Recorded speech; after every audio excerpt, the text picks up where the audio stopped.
Hey everyone, welcome back to another delightfully educational journey through history's greatest hits of human suffering. Tonight, we're diving deep into the warm, welcoming world of Roman justice, specifically what happened when you decided that maybe, just maybe, you were smarter than an empire that conquered most of the known world while inventing concrete and perfecting the art of organized violence. Before we begin this charming exploration of ancient Roman hospitality, go ahead and hit that like button if you enjoy learning about historical methods of discouraging disloyalty. Subscribe if you want more content about civilizations that turned punishment into performance art. And drop a comment letting me know where you're watching from and what time it is. It's always fascinating to see our global community of people who apparently enjoy learning about creative applications of suffering for educational purposes. Now settle in.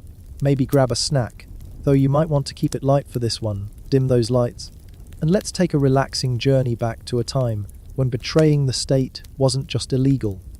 It was an opportunity for Romans to demonstrate their impressive creativity in the field of consequence administration.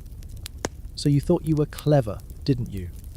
Thought you could dance around the edges of Roman authority, like some sort of political ballet dancer, pirouetting between loyalty and treason with the grace of someone who fundamentally misunderstood what they were dancing with.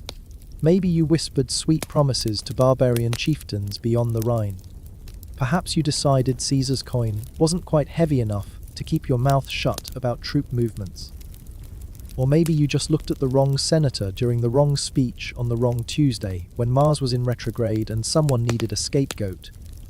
Congratulations. You've just discovered what Romans call maestas, high treason against the majesty of Rome. And Rome, as you're about to learn in the most intimate way possible, doesn't handle betrayal with a stern lecture and a timeout in the corner like your disappointed mother.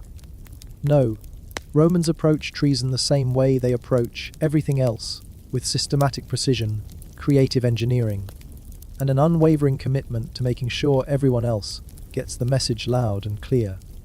The Romans had a special relationship with punishment that would make modern prison systems look like luxury spas. They didn't believe in rehabilitation because they fundamentally disagreed with the concept that people who betrayed the state deserved a second chance to do it again, only better. They believed in education through suffering, in lessons learned through screaming, in making examples that would echo through generations of potential traitors, like ghost stories told around campfires. Except the ghosts were real and the stories were instructional. You're about to become the star of their educational programming. But first, let's talk about where this delightful journey begins. The Carcer, or what we might generously call the Roman correctional facility. Though calling it a facility implies a level of amenities that would make a Roman administrator laugh until he pulled a muscle. You've been dragged here by men whose job description apparently included professional dignity removal and advanced nose restructuring. These guards aren't here to reform you or help you find your inner peace. They're here to make sure you don't die before Rome has properly expressed its disappointment in your life choices, which would be wasteful and rob the public of their educational entertainment. The cell is roughly the size of a coffin standing upright, which is either thoughtful foreshadowing or just Roman efficiency at work. Space is at a premium in urban Rome, and they're not about to waste valuable real estate on traitors when loyal citizens need places to live, work, and practice their civic virtues. The walls weep moisture that might be water, might be something else entirely, but definitely smells like the collective regrets of everyone who came before you, mixed with centuries of poor ventilation and creative approaches to sanitation. There's no window because Romans believed fresh air was a privilege reserved for the loyal, and natural light was something you earned through proper citizenship rather than treason.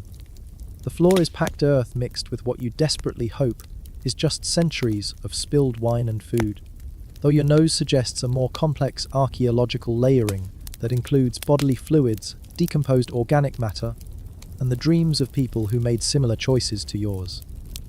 Your cellmates are the rats, and they're not particularly good conversationalists, though they're excellent judges of character. They've grown fat and philosophical on the remains of previous guests. developing an entrepreneurial spirit that would be admirable if it weren't focused entirely on determining which parts of you might be edible while you're still technically using them. They watch you with the patience of creatures who've learned that Roman justice takes its time, but always delivers, like a very reliable but extremely unpleasant postal service. The food arrives once a day.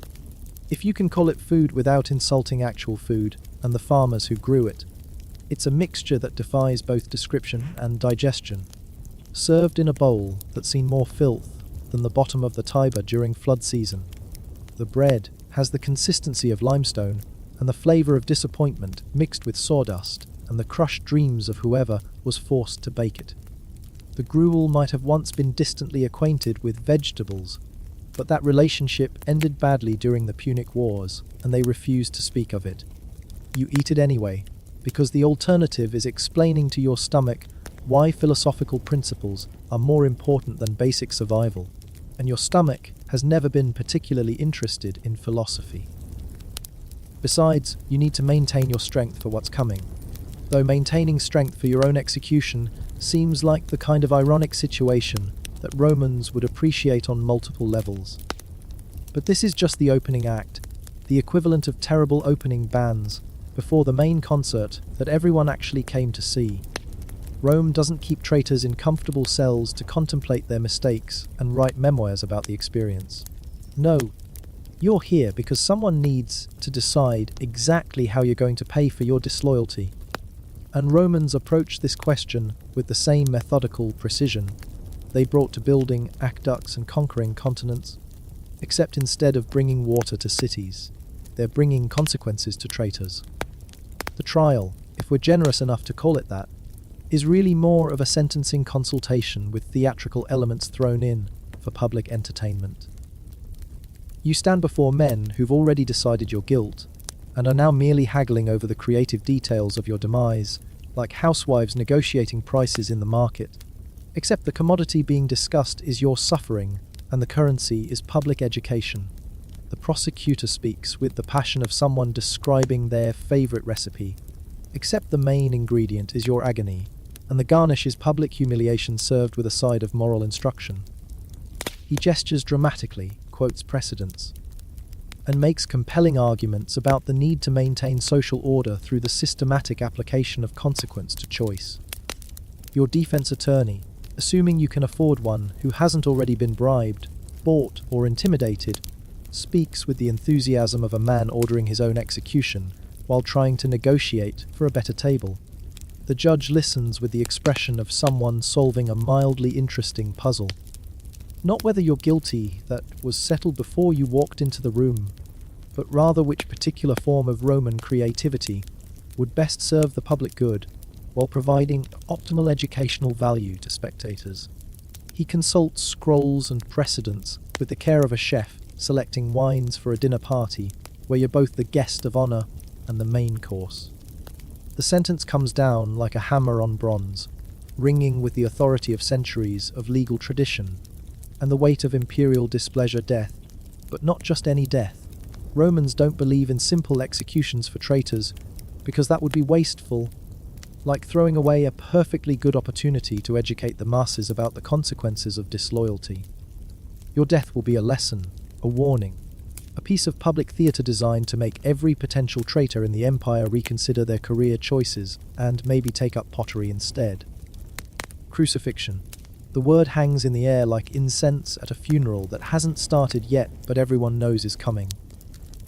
This is Rome's signature punishment, their masterpiece of suffering, refined over centuries of practice until they've achieved a perfect balance of agony and longevity that would impress engineers if engineers designed torture devices instead of bridges. It's not meant to kill you quickly, any barbarian with a sword can do that. It's designed to kill you slowly, publicly, and with maximum educational value for the viewing audience who need to see exactly what happens when you forget your proper relationship with Roman authority. They drag you from the courtroom to the preparation area, where craftsmen who take genuine pride in their work are already assembling your personal cross with the attention to detail that Romans bring to all their construction projects. These aren't amateurs slapping together some random lumber like we can do. It-yourself enthusiasts. These are skilled artisans who understand the structural engineering requirements necessary to support a human body in the specific configuration of maximum suffering for optimal duration. The wood is selected for durability and symbolic value. They need it to last long enough for you to properly appreciate the full scope of Roman justice, but not so long that it becomes a maintenance problem for the ground's crew. The nails are forged with precision, sized to penetrate flesh and bone without causing immediate death through catastrophic blood loss, because that would end the educational program prematurely. Everything is calculated, measured, and perfected through centuries of experience and professional development. The cross itself is a marvel of brutal efficiency that would be genuinely impressive if it weren't designed specifically for your destruction. The vertical post, already permanently installed at the execution site like a grim landmark, stands with the authority of Roman engineering. The crossbeam, the patibulum, waits to be fitted with your arms in a configuration that transforms breathing from an automatic function into a conscious struggle for survival that you'll repeat thousands of times before it finally stops working. Roman engineers designed this apparatus with the same attention to detail they brought to their aqueducts and road systems, except instead of carrying water to cities or connecting distant provinces, it carries messages to potential dissidents about the relationship between loyalty and continued breathing. It's educational infrastructure, built to last and designed for maximum public impact. They strip you naked because dignity is another privilege reserved for the loyal, like voting rights and decent food. Clothing might provide comfort, might preserve some small measure of self-respect, and Romans have absolutely no interest in your comfort or self-respect. They want you raw, exposed, vulnerable to both the elements, and the stares of citizens who need to understand what happens to people who forget their place in the natural order of things. Your nakedness isn't incidental, it's integral to the punishment, a deliberate humiliation designed to reduce you from citizen to object lesson, from person to teaching tool. Every Roman who sees you naked on that cross will remember that underneath their togas and tunics, they're just as vulnerable, just as human, just as capable of ending up in your position if they make similar choices. The patibulum is placed across your shoulders with ceremonial precision, its weight pressing down with the promise of much worse to come. It's heavier than it looks, crafted from dense wood that will support your body weight while providing the leverage necessary for proper educational impact.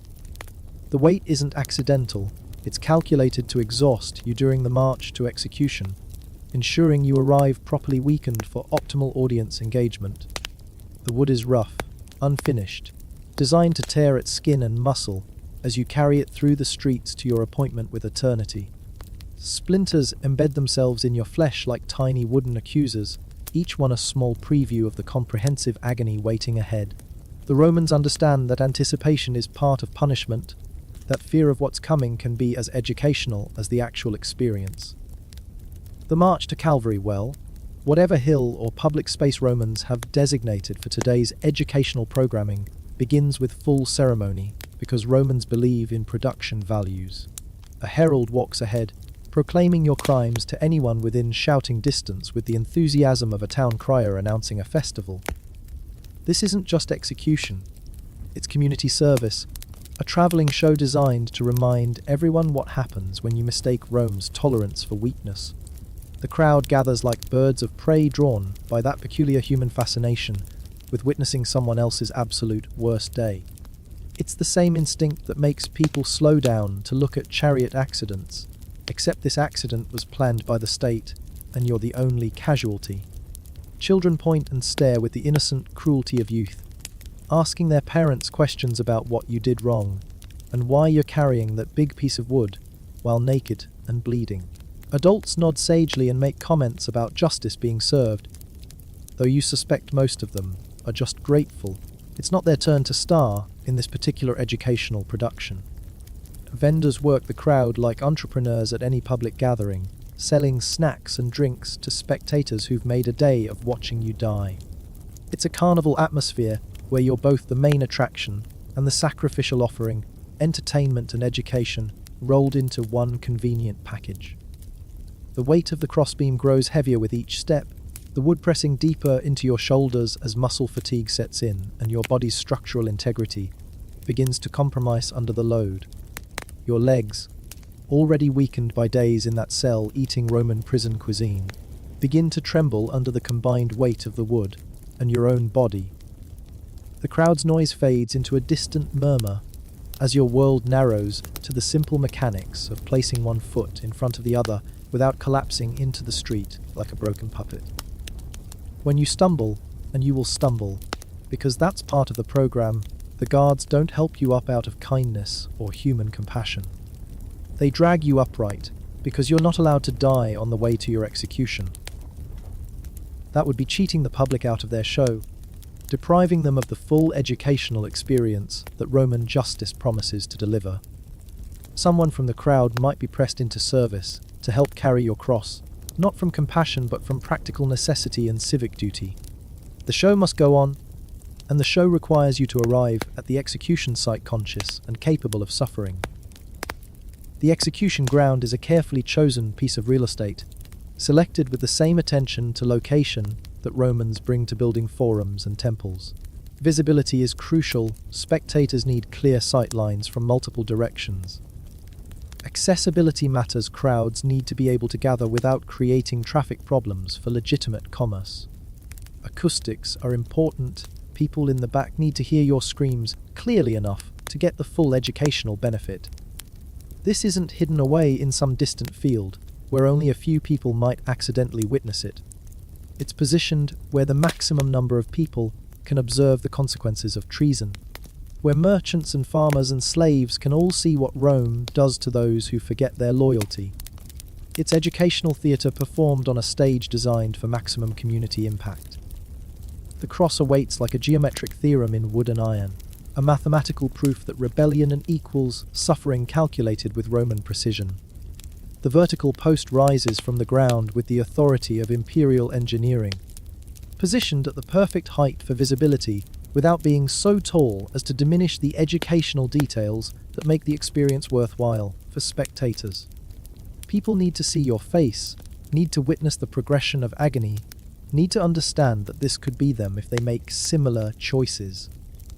The professional executioners approach their work with the calm efficiency of men who've done this many times before and take pride in consistent results. They're not sadists enjoying your pain, they're craftsmen, specialists in the precise application of suffering for maximum duration and public impact. They've studied anatomy, understand physiology, and know exactly how to position your body for optimal educational value while ensuring the lesson lasts long enough to be properly absorbed by the audience. They lay you down on the crossbeam with the same careful attention a carpenter brings to joining two pieces of wood, except in this case, you're one of the pieces being permanently joined to Roman lumber. The positioning is crucial. Too high, and you'll die too quickly from asphyxiation. Too low, and you'll die too quickly from blood loss. Romans have found the perfect middle ground that maximizes suffering while ensuring adequate duration for proper public education. Your arms are stretched along the crossbeam, positioned with geometric precision to ensure optimal distribution of weight and stress across your skeletal structure. The angle is calculated to put maximum strain on your chest muscles while forcing your diaphragm into a position that makes breathing difficult but not impossible. You need to stay conscious for this, need to experience every moment of what Romans consider appropriate consequences for betrayal. The nails, heated until they glow with Roman efficiency, are placed not through your palms, that would be amateur work that might tear free under your body weight, but through your wrists, between the bones where they can support the full burden of your suspended form without compromising structural integrity. The executioner positions each nail with surgical precision, finding the exact spot that will penetrate flesh and bone while avoiding major blood vessels that might provide the mercy of quick death. The first nail penetrates flesh and bone with a sound that echoes across the execution ground like a blacksmith's hammer striking an anvil, except the anvil is your skeleton and the metal being shaped is your capacity for suffering. The iron tears through nerve clusters with deliberate precision, sending lightning bolts of agony up your arm and into your brain, where they announce that this is really happening, this is your new reality, this is what the rest of your life feels like. The pain is immediate, absolute, and precisely calculated to be as educational as possible. Romans have perfected the exact placement required to inflict maximum agony, while avoiding the kind of damage that might cause unconsciousness or rapid death.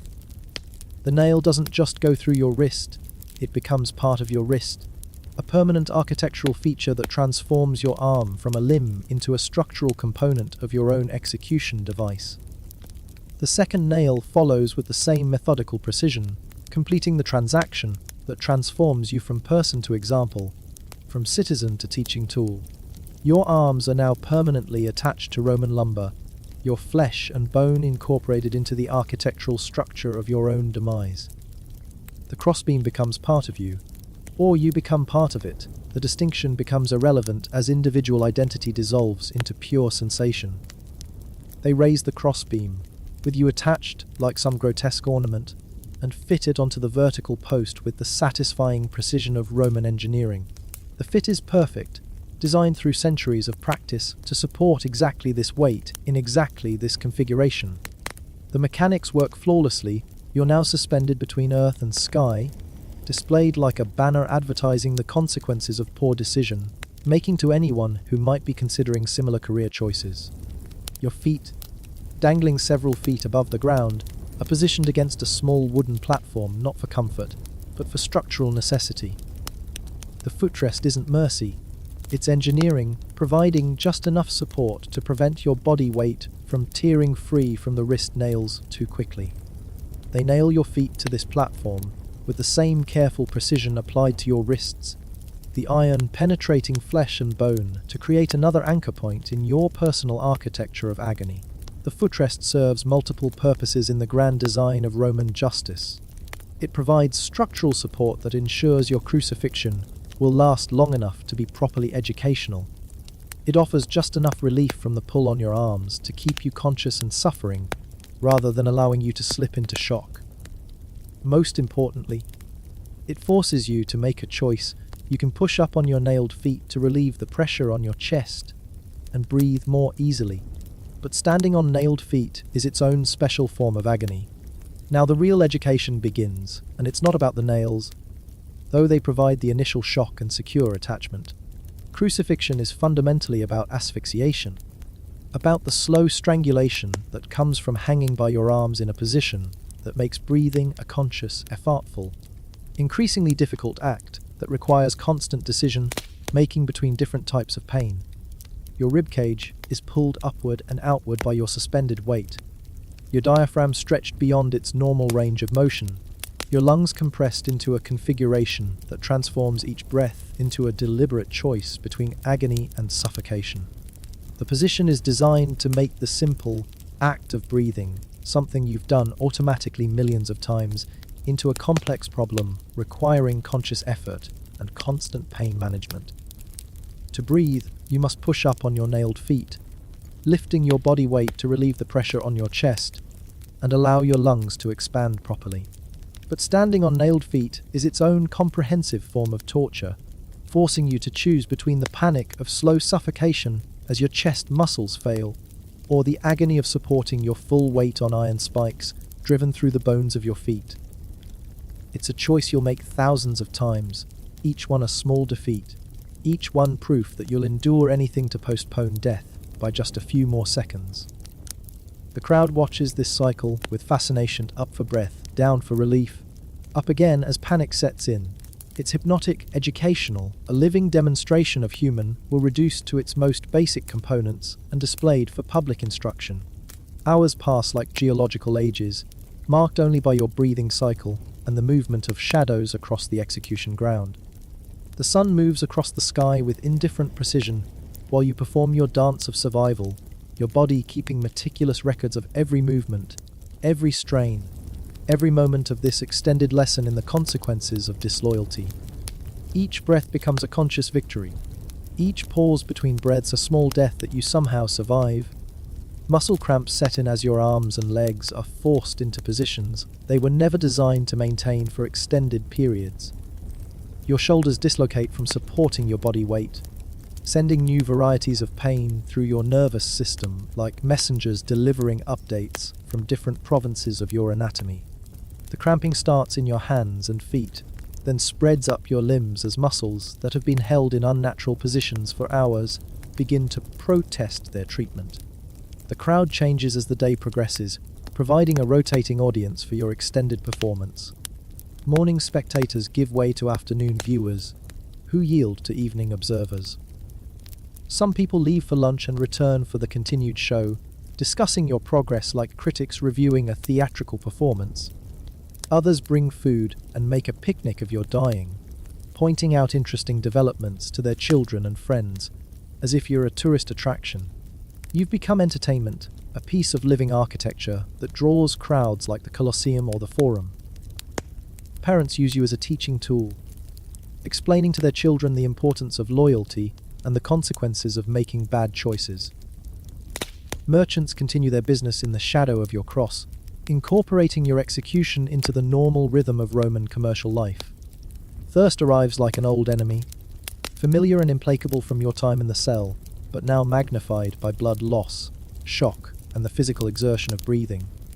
Your mouth becomes a desert landscape, your tongue a piece of leather left too long in the sun, your throat a passage of dust and desperation that makes swallowing impossible and breathing painful. Romans understood that dehydration was as much a part of the punishment as the nails, another carefully calculated component in the architecture of suffering. Someone might offer you a sponge soaked in sour wine, not from kindness, but to prolong your consciousness, to keep you aware and suffering for the maximum educational period. The wine burns and provides just enough moisture to keep you conscious without providing relief. Night falls but brings no mercy, only a different quality of suffering seasoned with new forms of misery. The temperature drops and your exposed flesh responds with shivers that send fresh waves of agony through your nailed limbs. Every muscle contraction pulls against the iron anchors securing you to the cross, creating new variations on familiar themes of pain. Your body's attempts to maintain warmth become another source of torture. Darkness doesn't hide your suffering, it concentrates it, removing visual distractions and focusing your attention on the pure sensation of Roman justice being slowly, methodically administered. The sounds of the city continue around you, conversations, laughter. The normal business of life proceeding, while you hang dying for the entertainment and education of citizens who have made better choices about their relationship with imperial authority. Some traitors last hours. Others, with stronger constitutions and deeper reserves of stubborn vitality, might survive into a second day, providing extended educational value for the community. Romans appreciate efficiency, but they also understand that some lessons require time to properly develop, like wine aging in amphorae or concrete curing in building foundations. Your vision begins to blur as dehydration, blood loss, and shock take their toll, but consciousness remains stubbornly present. Romans have calculated this too, the balance between suffering and awareness, ensuring you remain conscious long enough to fully appreciate what they've done to you, to understand the complete weight of your choices and their consequences. But crucifixion, spectacular as it is, represents just one item in Rome's extensive catalogue of creative punishments for traitors. Some betrayals call for different responses, alternative educational approaches that address specific types of disloyalty with appropriately tailored consequences. Romans believe in matching the punishment to the crime, ensuring that each form of treason receives the particular type of attention it deserves. Take the arena, for instance.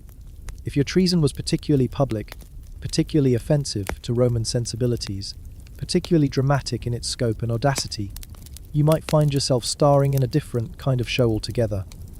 The amphitheatre, that architectural marvel designed for maximum spectator comfort and participant discomfort, where entertainment and education merge into a single unforgettable experience that serves multiple community needs simultaneously. Damnatio ad bestias, condemnation to the beasts, is Rome's way of combining punishment with public entertainment, creating value for society while addressing the problem of your continued existence in a manner that serves multiple educational and recreational purposes. You're not just being executed, You're being recycled into spectacle, transformed from traitor into amusement.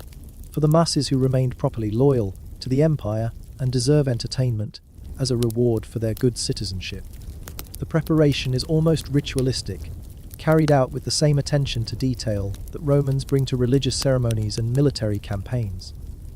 They dress you in whatever costume suits the day's theme, perhaps as a mythological figure whose story ends badly, or as a barbarian whose defeat symbolizes Rome's triumph over chaos, or as a criminal whose punishment demonstrates the inevitable consequences of opposing civilization. The costume isn't for your benefit, it's for the audience, providing context and narrative structure to what might otherwise be simply a person being torn apart by animals, which would be crude and lacking in the artistic elements that Romans appreciate in their public entertainment. They like their executions to tell stories, to have themes, to provide moral instruction wrapped in engaging theatrical presentations. The beasts are professionals in their own right, carefully selected and trained for maximum impact. Lions that have been starved just enough to ensure enthusiasm without causing immediate unconsciousness from shock. Bears that have been provoked into the proper state of aggressive irritation through techniques developed by generations of beast handlers. Wild boars with tusks sharpened for optimal penetration and maximum visual effect. These aren't random animals grabbed from the wilderness and thrown into the arena. They're cast members in a production designed to educate the public about the consequences of betraying Rome, selected for their size, ferocity, and ability to deliver educational experiences that will be memorable for spectators and transformative for you. Though admittedly your transformation will be brief and terminal. The arena floor is carefully prepared, raked smooth and covered with fresh sand that will absorb blood and provide good footing for both predators and prey. The sand isn't decorative, it's functional, designed to prevent the spectacle from becoming too messy too quickly, to maintain good visibility for the educational aspects of your demise, and to make cleanup easier for the staff who have to prepare the venue for the next event. Romans understand the importance of production values in public education. The venue must look professional, the staging must be clean and well organized, and the visual elements must support rather than distract from the moral lessons being presented. Your death is part of a larger program of civic instruction, and every detail contributes to the overall educational impact. The crowd fills the amphitheater with the enthusiasm of people attending their favorite festival, which in many ways this is. They've brought snacks, drinks, cushions for comfort during the extended show. Children sit on their parents' shoulders for better views, pointing and asking questions about the various animals and their capabilities. It's a family outing, a community gathering centered around your transformation from traitor to cautionary tale. Vendors work the crowd with professional efficiency, selling refreshments and souvenirs to spectators who want to commemorate the day they witnessed Roman justice in action. Programs are available explaining the crimes you committed and the significance of your punishment. Betting pools form around how long you'll last and which animal will ultimately provide your educational termination. The gate opens with ceremonial flourish, accompanied by trumpet fanfares and official announcements, and the beast of the day emerges into the arena with the measured pace of a professional entering their workplace. Lions don't rush, they assess, they stalk.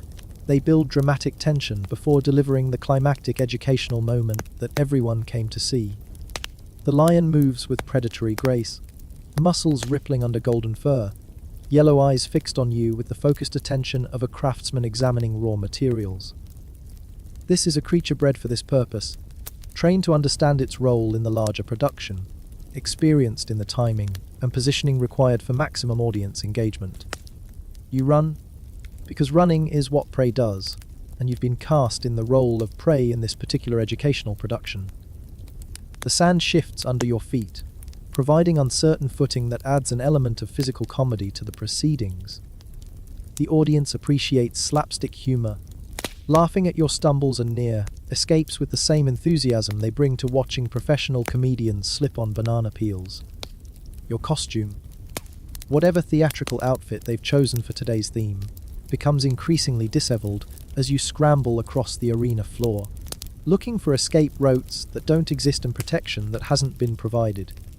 The arena is designed to be inescapable: high walls, smooth surfaces, no hiding places, no weapons, no assistance. You're an actor in a play where only one ending has been written. The beast follows with the patience of an experienced performer, allowing you to exhaust yourself in futile escape attempts before delivering the finale that everyone came to see. The lion understands theatre. It knows how to pace a performance, how to build suspense, how to delay gratification until the audience is properly prepared for the climactic educational moment. When it finally strikes, it does so with the precision of a trained actor hitting their mark, bringing you down in full view of the spectators who've paid good money to witness Roman justice in action. The impact drives you to the sand with bone, crushing force, your body hitting the arena floor like a sack of grain dropped from a cart.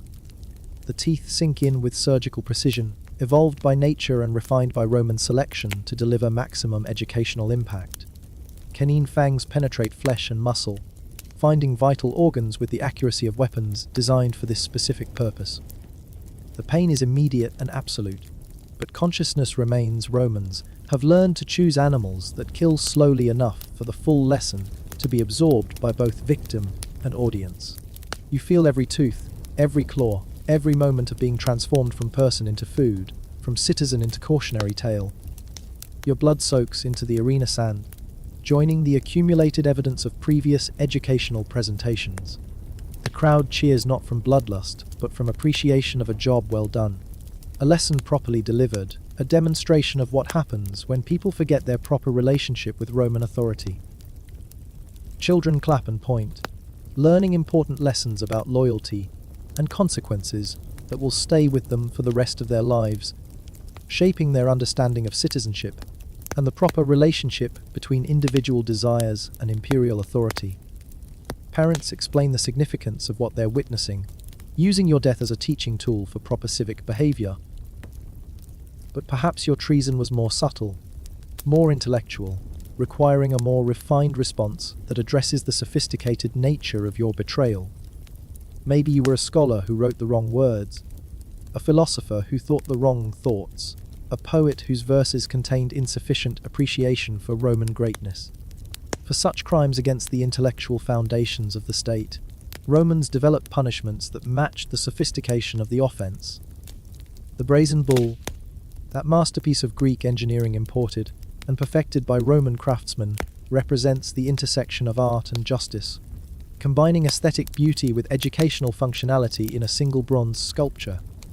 It's a hollow bronze bull, life-sized and equipped with an ingenious acoustic system that transforms human screams into convincing cattle sounds, providing both punishment and entertainment while maintaining proper artistic standards.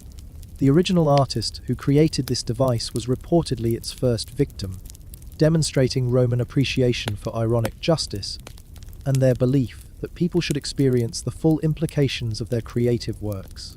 Romans found this story amusing and instructive, proof that creativity without proper consideration of consequences can lead to unexpected personal involvement in your own artistic productions. They light the fire beneath the bull's bronze belly while you're still outside, watching the metal heat to the precise temperature required for optimal educational impact. The bronze glows with increasing intensity, radiating heat that you can feel from several feet away, promising a very personal introduction to the principles of thermal conductivity. Romans understand the importance of proper preparation in all their endeavors, whether building roads or roasting traitors. The fire is fed with carefully selected fuel, dry wood that burns hot and clean, producing steady heat without excessive smoke that might obscure the educational aspects of your experience. Professional fire tenders monitor the temperature with the same attention that bakers bring to their ovens, ensuring optimal heat distribution for consistent results.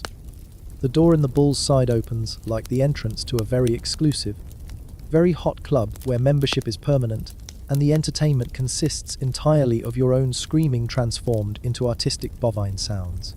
The opening is sized for human entry, but designed to be sealed quickly and securely once you're inside, ensuring no heat loss that might compromise the educational effectiveness of your experience. They push you inside with the efficiency of men loading cargo into a ship's hold, sealing the door behind you with the finality of a tomb closing. The bronze walls surround you like a glowing embrace, radiating heat that immediately announces this experience will be brief but memorable. The interior is smooth, offering no handholds or surfaces that might provide comfort or delay the educational process. The temperature rises with Roman precision, carefully calculated to provide maximum educational value for the listening audience outside. Your skin begins to respond to the heat, with the systematic thoroughness of meat being prepared for a feast. Except you're both the meal and the diner, experiencing every stage of the preparation process from the most intimate possible perspective. The bronze conducts heat with the efficiency that made Roman engineering famous throughout the world, ensuring no part of your educational experience is wasted or unevenly distributed. The metal becomes an oven designed specifically for human occupancy, with thermal properties that guarantee comprehensive and uniform heating of all body surfaces simultaneously. Your screams emerge from the bull's mouth as convincing bovine sounds, providing entertainment for the crowd while demonstrating Roman ingenuity in acoustic engineering. The audience hears a bull in distress, creating emotional distance from the human suffering being transformed into public education. It's efficient, artistic, and thoroughly Roman in its combination of practical function with aesthetic appeal. The sound system works through carefully designed resonating chambers within the bull's head, modifying your vocal expressions to create convincing animal sounds that entertain the audience while maintaining the artistic integrity of the sculpture. Romans appreciate technology that serves multiple purposes, and the brazen bull delivers punishment, entertainment, and artistic expression in a single integrated system. The heat penetrates deeper as time passes, cooking you with the thoroughness that Romans brought to all their construction projects. Your flesh responds to the temperature with the same systematic compliance that characterized your earlier loyalty, completely, methodically, without reservation.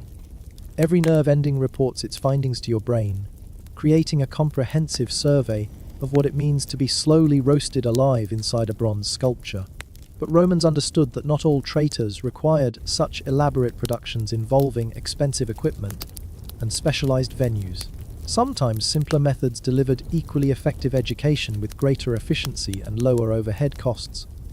The carcer again, but this time not as a waiting room for more complex punishments, this time as the punishment itself, refined and perfected over centuries of practice into an art form of systematic deprivation.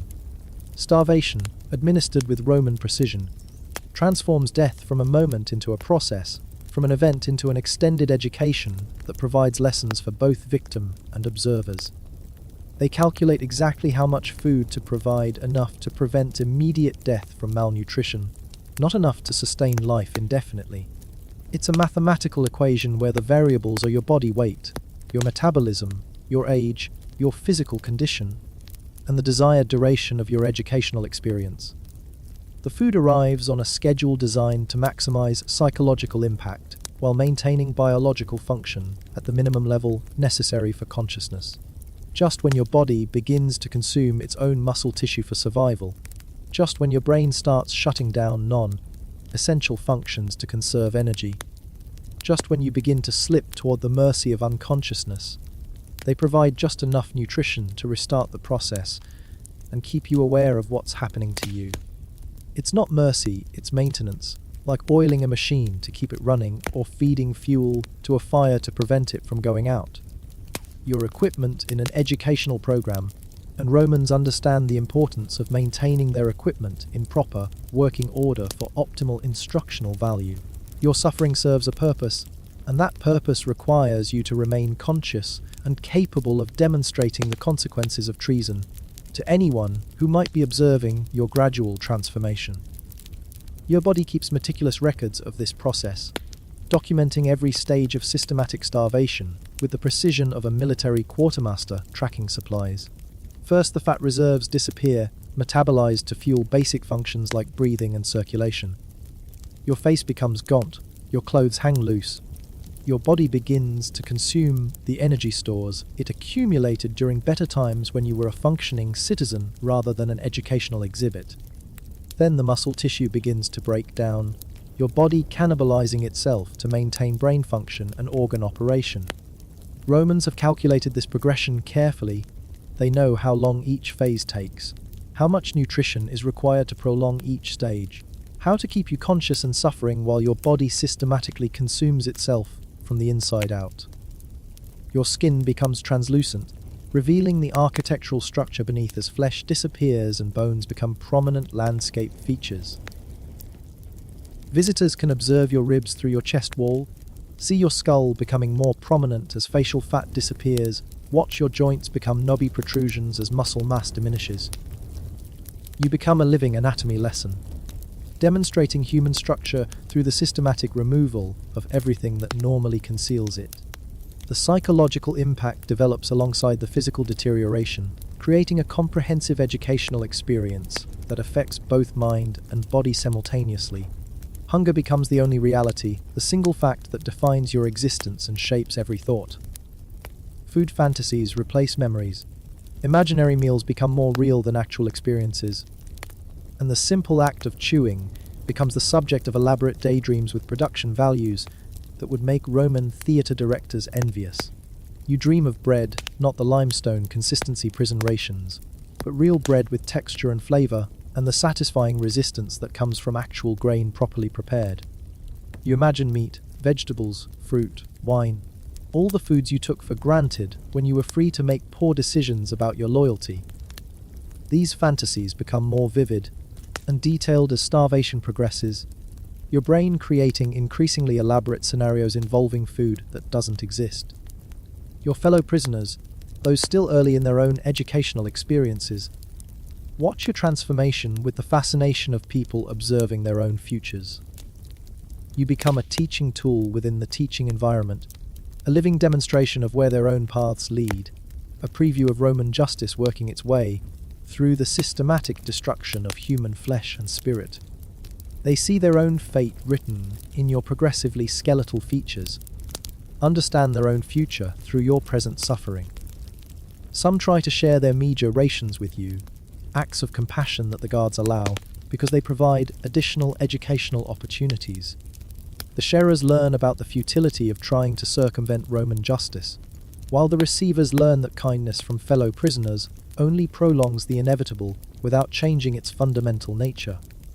But the Romans, ever innovative in their approaches to education through suffering, developed variations on these basic themes to address specific types of treason with appropriately tailored responses. If your betrayal involved money, if you sold Roman secrets for foreign gold, embezzled funds meant for military supplies, or accepted bribes to provide information to enemies, your punishment might involve the very currency that motivated your crime. Molten gold, heated to the precise temperature required for optimal educational impact, becomes both the instrument and the symbol of justice. The irony appeals to Roman sensibilities. You wanted gold, you lusted after gold, you betrayed your empire for gold. So Romans ensure you receive all the gold you can possibly handle, administered internally for maximum absorption and permanent retention. The gold is heated in a crucible with the same careful attention that jewelers bring to their craft, except instead of creating ornaments, they're creating liquid justice.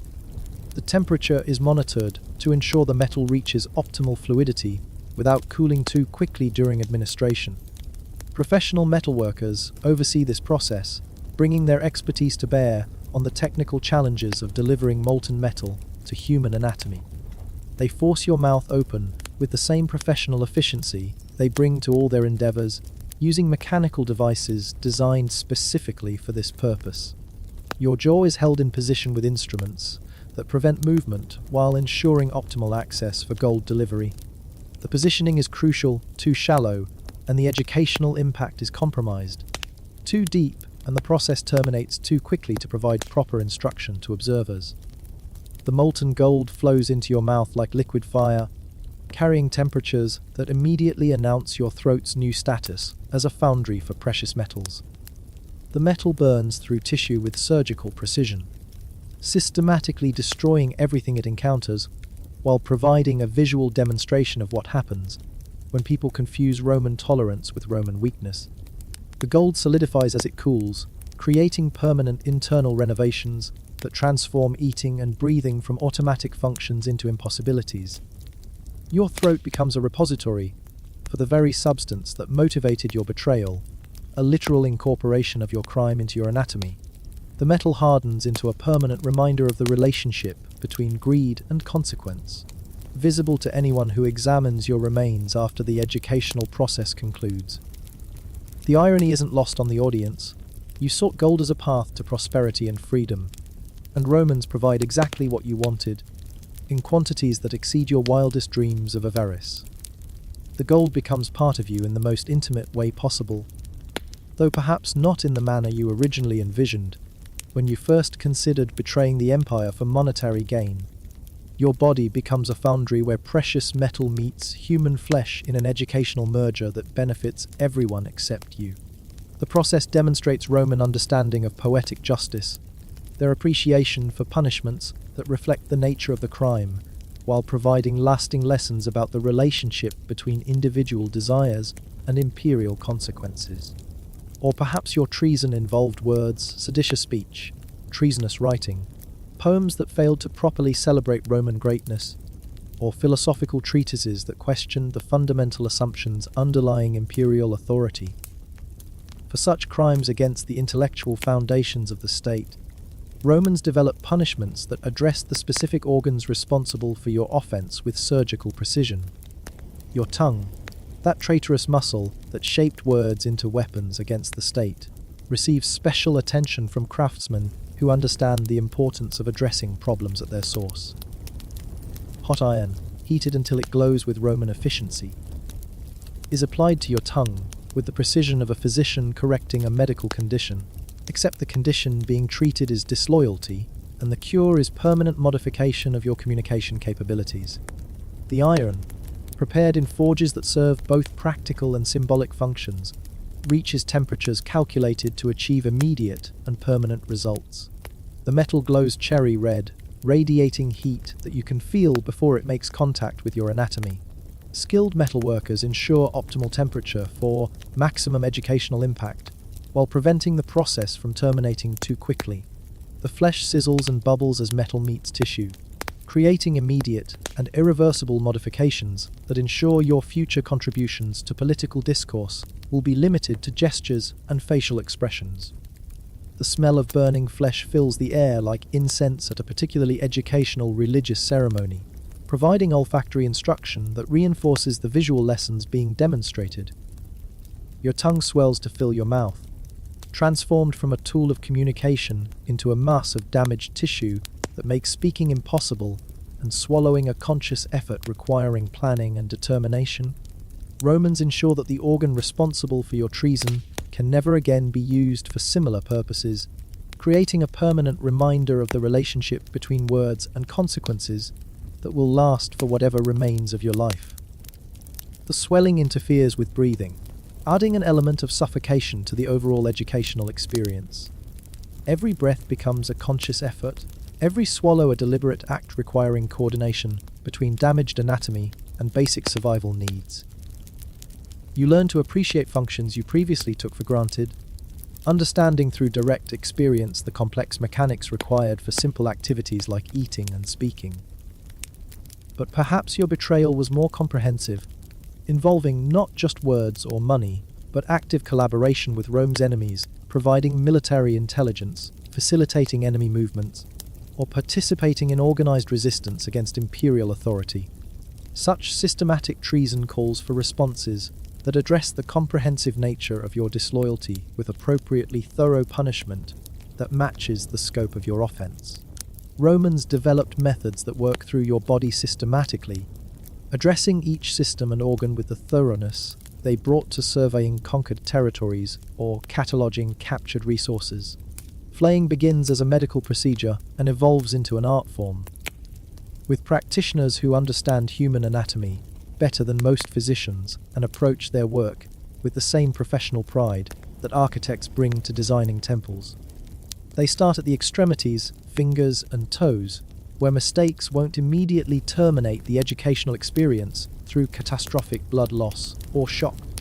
The skin separates from underlying tissue with surgical precision, revealing the architectural structure beneath the decorative exterior that normally conceals the engineering marvels of human anatomy.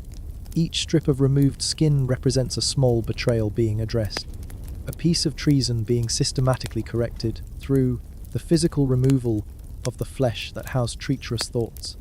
Your body becomes a map where each territory is individually conquered, each province systematically stripped of its covering and incorporated into the expanding empire of your punishment. The practitioners work with the patience of artists creating masterpieces intended to last for generations, taking time to ensure each cut, each separation, each revelation of underlying structure contributes to the overall educational impact. They understand that rushing would compromise the quality of instruction being provided to spectators who need to understand the comprehensive nature of Roman justice and its systematic approach to addressing betrayal. Your fingers are skinned like rabbits being prepared for cooking, except the preparation is public and educational rather than culinary. The skin peels away in long strips, revealing the muscles, tendons, and bones that normally remain hidden beneath the surface. Your hands become anatomical displays demonstrating the complex engineering required for gripping, manipulation, and the fine motor control that allowed you to write treasonous documents or accept bribes from enemy agents. The process moves up your arms with methodical precision, each section receiving individual attention from craftsmen who take pride in their work. Your forearms are stripped like bark being removed from trees, revealing the structural elements that enabled you to perform the physical actions associated with your betrayal. Muscles, blood vessels, and nerves are exposed to public view, creating comprehensive lessons in anatomy and consequence simultaneously. Blood loss is carefully managed to prevent premature termination of the educational experience through shock or exsanguination.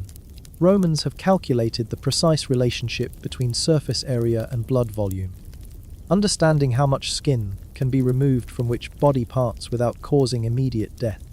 Tourniquets and pressure points are used strategically to control bleeding while maintaining consciousness and prolonging the instructional value of your suffering. The exposed nerve endings create a symphony of sensation that overwhelms normal thought processes, reducing consciousness to pure experience of what it means to exist without the protective barrier that separates internal systems from external environment. You become a living demonstration of human vulnerability, showing spectators exactly what lies beneath the skin that normally provides protection and concealment. Your torso receives the same systematic attention, with skin removed in sections to reveal the muscle groups that powered your treasonous activities. Your chest is flayed to expose the ribs that protected your heart, while it harbored disloyal thoughts. Your abdomen stripped to reveal the organs that processed food, provided by an empire you betrayed. Every exposed surface tells a story about the relationship between anatomy and loyalty, between physical structure and moral choice. Romans understand that some traitors require even more comprehensive attention, punishments that address not just their bodies, but their entire existence, their place in history, their very memory.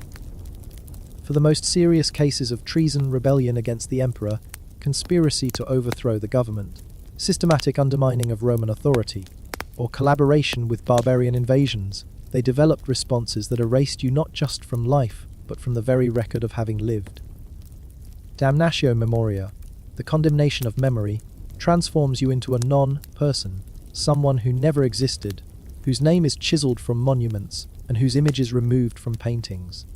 But before your memory is destroyed, your body provides one final comprehensive educational service to the state that you betrayed through your misguided choices and fundamental misunderstanding of your proper place in the imperial system.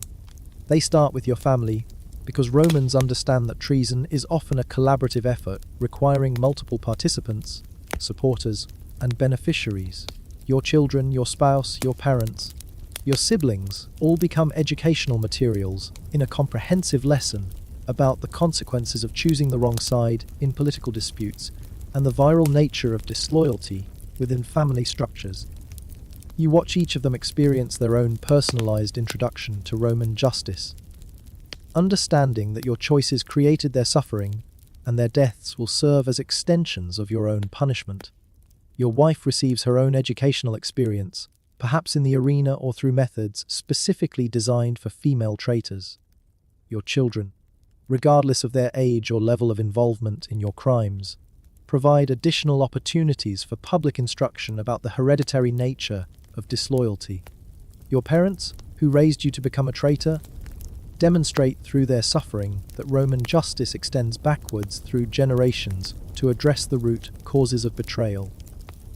They experience their own punishments while understanding that their child's choices led directly to their current circumstances.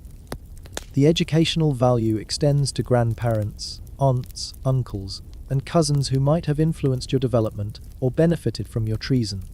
Each family member's punishment is tailored to their specific relationship with your crime, creating a comprehensive educational program that addresses all aspects of your betrayal while providing multiple learning opportunities for spectators. Romans believe in thorough instruction, and your family's destruction serves as a multi-faceted lesson about loyalty, consequence, and the importance of choosing the right side in political disputes. Your property is confiscated and distributed to loyal citizens who will make better use of resources that you wasted on treasonous activities. Your house becomes someone else's home, providing shelter for people who understand their proper relationship with imperial authority. Your furniture supports someone else's comfort. Your clothes warm someone else's body. Your books educate someone else's mind. Everything you owned, everything you built, everything you created becomes part of the Roman system you tried to oppose. Your possessions are recycled into the imperial economy, providing benefits to citizens who remained loyal while eliminating any physical traces of your existence. Your farm feeds loyal families. Your workshop produces goods for faithful customers. Your investments generate profits for people who understand the proper relationship between individual wealth and state authority. The redistribution serves multiple educational purposes, demonstrating that treasonous property ultimately serves Rome more effectively under loyal ownership than it ever did under treacherous management. Citizens who receive your confiscated assets learn lessons about the rewards of loyalty, while being reminded of the consequences that await those who make different choices. Your body, when it finally stops providing active educational services through screaming and visible suffering, is denied proper burial because Romans understand that funeral rites connect the dead to the living, providing comfort to survivors and ensuring continuity between generations. Traitors forfeit these connections along with everything else, becoming food for animals who don't care about politics or loyalty or the proper relationship between citizens and state. The dogs approach your remains with professional enthusiasm, appreciating the opportunity to participate in Roman justice while addressing their own nutritional needs. They don't distinguish between the flesh of traitors and the flesh of loyal citizens. Meat is meat, protein is protein, and Roman justice provides both in quantities that demonstrate state generosity toward even non-human participants in the imperial system. These dogs have become unofficial participants in the justice system, providing disposal services that eliminate physical evidence of treason while serving their own biological needs. They work with systematic efficiency, stripping flesh from bone while providing biological recycling that transforms treasonous remains into cannon energy and waste products that fertilize Roman soil. Birds approach the task with Roman-like efficiency, systematically removing smaller pieces of flesh while providing aerial surveillance that ensures no fragment of traitorous anatomy escapes its proper fate. They transform your remains into flight, carrying pieces of your educational experience across the empire, where other potential traitors can observe the ultimate relationship between betrayal and consumption by scavengers. Ravens, crows, and vultures work in shifts, maintaining continuous disposal services that operate around the clock until your educational utility has been completely exhausted. They demonstrate natural efficiency that Romans admire, showing how even animals can contribute to the maintenance of imperial order through their participation in consequence administration. Your bones, picked clean by creatures who serve Rome more faithfully than you ever did, bleach in the sun like landmarks in a desert of consequence. They become teaching tools for future generations, physical evidence of what happens when people mistake Roman patience for Roman weakness, when they confuse temporary tolerance with permanent acceptance of disloyalty. Children use your bones for games, playing with the remains of traitors while learning lessons about citizenship and loyalty. Your skull becomes a toy, your ribs become building materials for imaginative play, your leg bones become tools for recreational activities. Even in death, you continue to provide educational services, though in forms you never intended when you originally chose betrayal over loyalty. The bones eventually crumble into dust that mixes with Roman soil, becoming part of the earth that supports loyal crops and feeds faithful citizens. Your physical remains are literally incorporated into the empire you opposed, transformed into agricultural resources that serve imperial needs more effectively than your living body ever served treasonous purposes. But even this comprehensive physical destruction isn't the end of your educational service to the Roman state. Your name, once removed from official records through damnatio memoria, becomes a cautionary tale passed down through families and communities. A story parents tell children about the importance of choosing the right side in political disputes and understanding the permanent consequences of temporary disloyalty. You become a ghost story where the ghost is moral instruction and the haunting is the permanent reminder that Rome remembers everything and forgives nothing. Every telling of your story reinforces the lesson that Romans intended your life and death to teach that betrayal has consequences, extending far beyond the individual traitor, that treason carries costs calculated in blood and suffering, that the empire always collects its debts with interest compounded over generations. Your memory survives not as celebration but as warning, not as honor but as horror, not as inspiration but as deterrent for anyone who might consider following your example. Parents invoke your name when children misbehave. Teachers use your story to illustrate lessons about citizenship, and politicians reference your fate when discussing the importance of loyalty to the state. The educational impact of your treason and punishment extends through generations of Roman citizens who learn, through your comprehensive suffering, the proper relationship between individual ambition and imperial authority. Your story becomes part of the cultural curriculum that shapes Roman identity, contributing to the shared understanding of what it means to be a citizen and the permanent consequences of forgetting your place in the imperial hierarchy. Romans understood that the most effective education comes not from books or lectures, but from examples, from demonstrations, from comprehensive illustrations of cause and effect administered through the systematic application of consequence to choice. Your treason provided the cause, Roman justice provided the effect, and the lesson echoes through centuries of citizens who learn, through your multifaceted suffering, the importance of choosing loyalty over personal gain.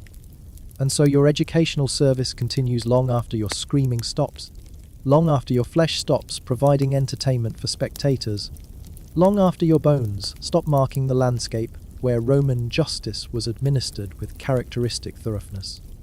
You become a permanent part of Roman educational curriculum, a teaching tool that demonstrates the empire's commitment to ensuring that every betrayal receives appropriate attention, and every traitor provides maximum value to the state they tried to damage.